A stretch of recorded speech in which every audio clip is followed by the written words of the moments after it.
নমস্কার বন্ধুরা, সম্পাস লাইফস্টাইলে আপনাদের সবাইকে স্বাগত। আজকে আমি বানাবো আইসক্রিম। এই গরমের দিনে ঠান্ডা ঠান্ডা জিনিস খেতে খুবই ভালো লাগে, আর ঠান্ডা ঠান্ডা আইসক্রিম তো আরও বেশি ভালো লাগে। এই আইসক্রিমটি খুব কম উপকরণ দিয়ে বানিয়ে নিতে পারবেন।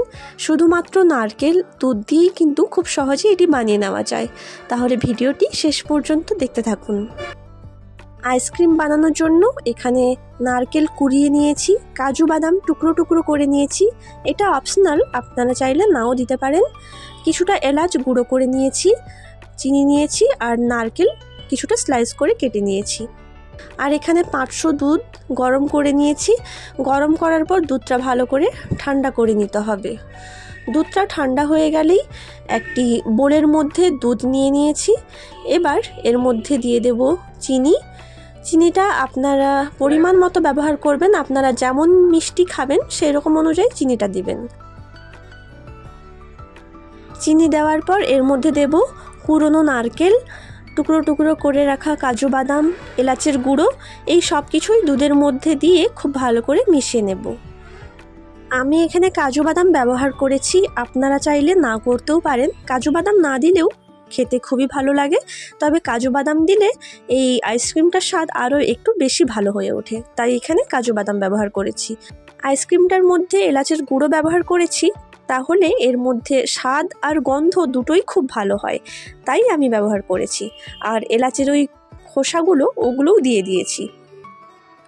তো এই সব কিছু দেওয়ার পর এবার ভালো করে মিশিয়ে নেব। চিনিটা যতক্ষণ না পুরোপুরি গলে যায় ততক্ষণ মিশিয়ে নেব।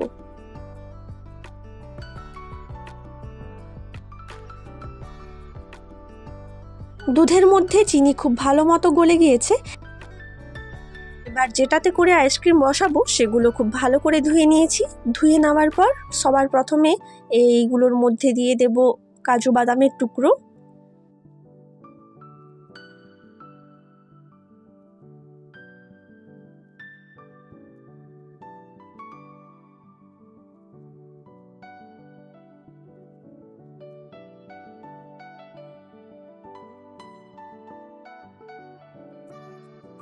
সবগুলোর মধ্যে কাজু বাদামের টুকরো দেওয়া হয়ে গেলেই এর মধ্যে কুড়োনো নারকেল দিয়ে দেব।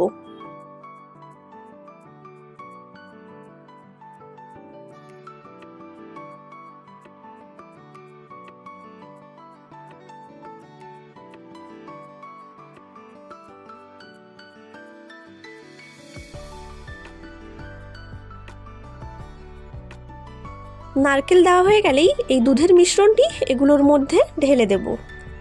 আর ঢেলে দেওয়ার পর যে নারকেলগুলো সরু সরু করে কেটে রেখেছিলাম সেগুলো এর মধ্যে দিয়ে দেব।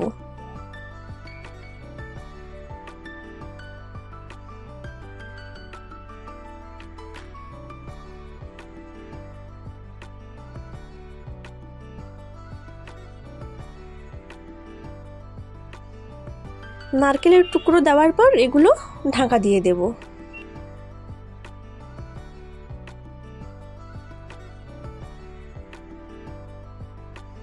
বেশ কিছুটা দুধের মিশ্রণ এখনো বেঁচে গিয়েছে, তো ছোট ছোট স্টিলের গ্লাসে ঠিক ওভাবেই দিয়ে করে আইসক্রিম বসিয়ে দেব। তো স্টিলের গ্লাসগুলোতে ঢেলে নিয়েছি। এবার এগুলো প্লাস্টিক দিয়ে কভার করে এর মধ্যে আইসক্রিমের কাঠি ঢুকিয়ে দেব। এবারে এগুলো ফ্রিজে 24 ঘন্টার জন্য রেখে দিতে হবে। 24 ঘন্টা পর ফ্রিজ থেকে বের করলাম। এবার এগুলো খুলে নেব। আইসক্রিমগুলো বের করে নিয়েছি। আইসক্রিমগুলো দেখতে ভীষণই সুন্দর হয়েছে, আর এই আইসক্রিমটিতে নারকেল যতটা পরিমাণ বেশি ব্যবহার করা যায় খেতে ততটাই টেস্টি লাগে। নারকেলগুলো দেখুন আইসক্রিমটার মধ্যে পুরো ভরে আছে, খুব সুন্দর দেখাই যাচ্ছে। আর যে কাজু বাদামগুলো ব্যবহার করেছি সেগুলোও দেখা যাচ্ছে। খেতে ভীষণই টেস্টি হয়েছে। আপনারা একবার এইভাবে এই নারকেলের আইসক্রিম বানিয়ে দেখতে পারেন। তো আজকের এই ভিডিওটি কেমন লাগলো কমেন্ট করে অবশ্যই জানাবেন। আর ভিডিওটি ভালো লেগে থাকলে লাইক, শেয়ার এবং সাবস্ক্রাইব করবেন।